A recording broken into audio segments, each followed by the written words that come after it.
자, 우리 오늘 배워볼 내용은요, 함수의 극한입니다. 이 함수의 극한은, 함수에서,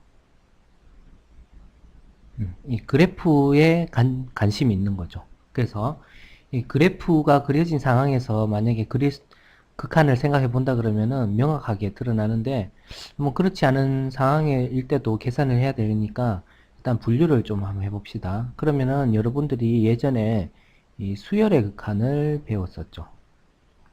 수열의 극한. 그러면 이 수열의 극한이랑 좀 비교를 해가지고 이 함수의 극한을 한번 좀 생각을 해볼게요. 그러면은 함수의 극한.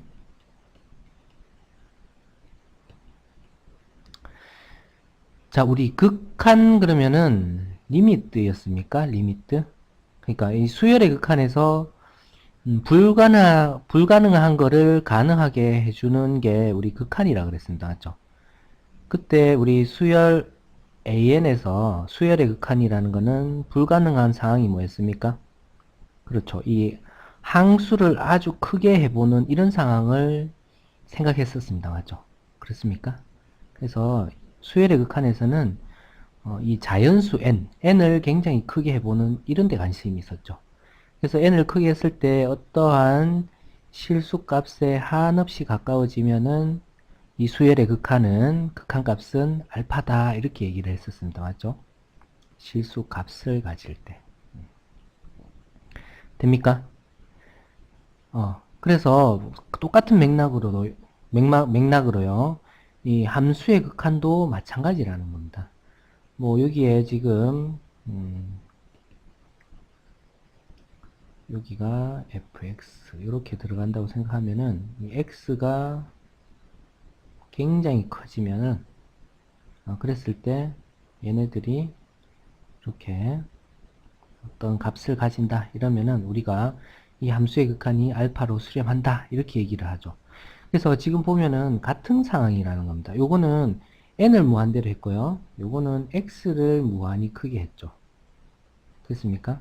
그래서 얘네들은 함수의 극한이나 이 수열의 극한이 지금 같다라는 거예요. 뭐가요? x가 무한대로 보냈을 때의 얘기. 될까요?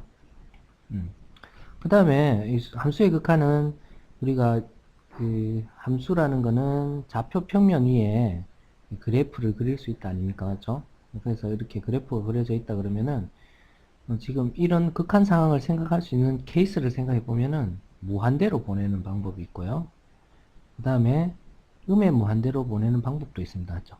그래서 여기가 지금 두 번째라고 생각을 하면은 함수의 극한 세 번째는 이 극한 값을 우리 수열의 극한에서는 항수를 크게 하는 방법밖에 없었지만 함수에서는 이 함수 x 값을 아주 작게 그러니까 마이너스 무한대로 보내는 방법도 있다는 거죠. 될까요? 그 다음에 특이한 경우가 함수의 극한에서는 있는데 요게 우리가 중점적으로 다뤄봐야 될 내용들입니다. 그러니까 어떤 특정한 실수값 a로 한없이 가까이 간다. 그러니까 a로 가까이 가는 게 한없이 가까이 간다는 게 불가능한 상황입니다. 맞죠? 아무리 가까이 가더라도 그 간격이 늘 있죠. 그래서 이러한 불가능한 상황을 이 극한을 이용해서 불가능한 상황을 생각하는 게 함수의 극한이다.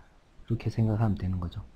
그래서 불가능한 상황 무한대로 보내는데 무한대로 보내는 거, 마이너스 무한대로 보내는 거, 특정한 값으로 보내는 거.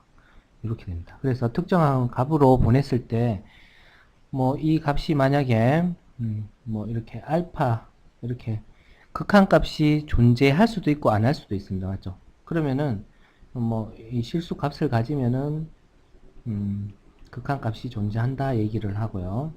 그래서 이 함수의 극한에서 일단은 무조건 처음에는 대입을 해봅니다. 대입을 해가지고 뭐 그냥 실수값으로 한없이 가까이 가는 게 보이면은 뭐 그냥 끝내면 되고요. 만약에 이렇게 했는데 정리가 안 된다? 그러면은 해결이 안 되더라. 해결이 안 되면 그러면은 식을 정리를 하라는 거죠. 식을 정리해서 앞으로 이제 식을 어떻게 정리할 건가는 뒤에서 조금씩 살펴보도록 하고요. 그래서 지금 보면은 어떤 값으로 갈 때 접근하는 게 왼쪽에서도 올 수 있지만 오른쪽에서도 올 수 있습니다. 하죠.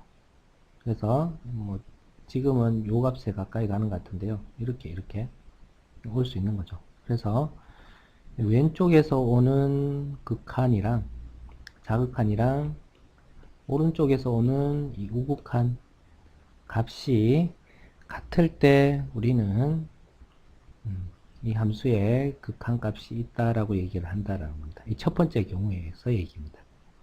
A로 갈 때 될까요? 네.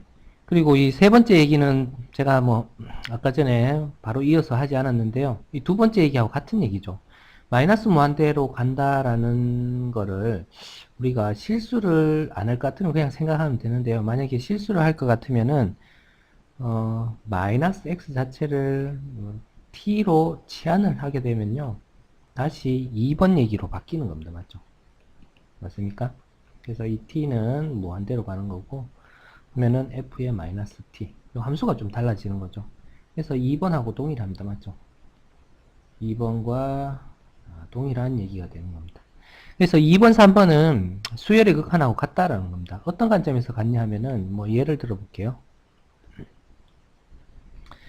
자, 뭐 수열의 극한의 버전에서 생각했을 때 n을 무한대로 보내는데요. 이 수열이 2n분의 1분의 n이었다. 이러면은 수렴값이 얼마입니까?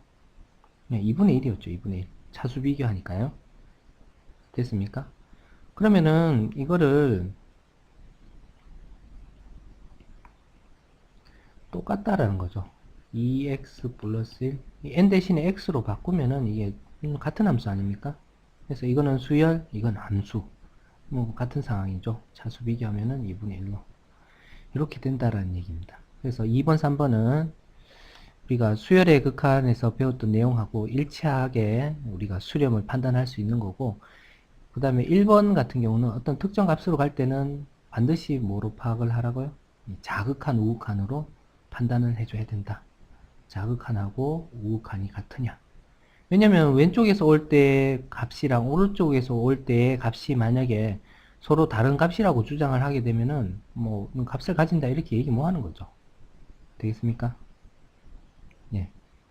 그러면은 그 1번 얘기를 다시 우리 그림이 잘 설명되어 있습니다. 맞죠? 그래서 요 의미가 x가 a로 한없이 가까이 갈 때 이 함수 값이 어떻게 되는가, 그러니까 이 극한 값이 어떻게 되는가, 이거의 얘기인데요. 극한 값이 지금 보면은 a로 갈 때 얘네들이 왼쪽 자극한이랑 우극한이 알파 값으로 한없이 가까워진다라는 게 보인다. 맞죠? 그래서 뭐 한 번에 이렇게 표기를 하기도 하고요. 아니면은 x가 a로 한없이 가까이 갈 때 이 fx 값은 알파로 한없이 가까이 간다. 뭐 이렇게 얘기도 하기도 합니다. 되겠죠?